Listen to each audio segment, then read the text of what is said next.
దాసరి కిరణ్ గారు. సో ఇటీవల మధ్యకాలంలో మరి మా డైరెక్టర్ గారితో సెన్సేషన్ సృష్టించారు, అదే వంగవీటి. నెక్స్ట్ ఫీచర్ కూడా చెప్పేస్తా, ఆ ఆడియో రిలీజు మీరు విజయవాడలో పెడతారు కదా తప్పకుండా.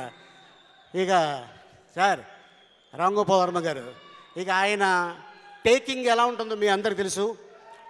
అసలు రామ్ గోపాల్ వర్మ అన్నపూర్ణ స్టూడియోస్లో ఆయనకి డైరెక్షన్ ఛాన్స్ వస్తుందని ఆయన కూడా కల్లో అనుకోలేదు. సినిమాకి నేను వెళ్ళా థియేటర్కి. ఈ రామ్ గోపాల్ వర్మ ఎవరు, శివ అని సినిమా తీశారు నాగార్జున గారు, వాళ్ళే నిర్మాతలు, ఈయన ఏం తీసాడు, ఈయన గొప్పతనం ఏంటి అని థియేటర్కి వెళ్ళా. రిలాక్స్గా కూర్చున్నారు చాలామంది.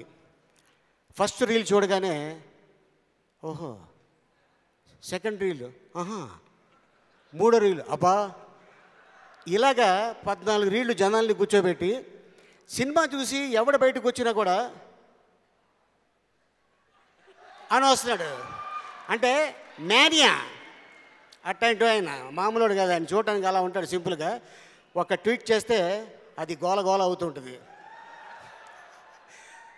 ఈ మధ్యకాలం.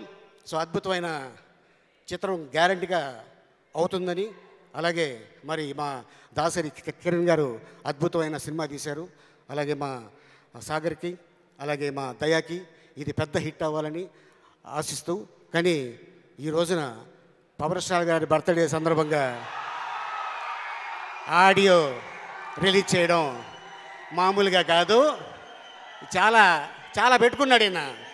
ఈయన ఏదో చేద్దామని వచ్చాడు ఇండస్ట్రీకి, ఏం చేస్తాడో చూడాలి. All the best sir. 4th song launch.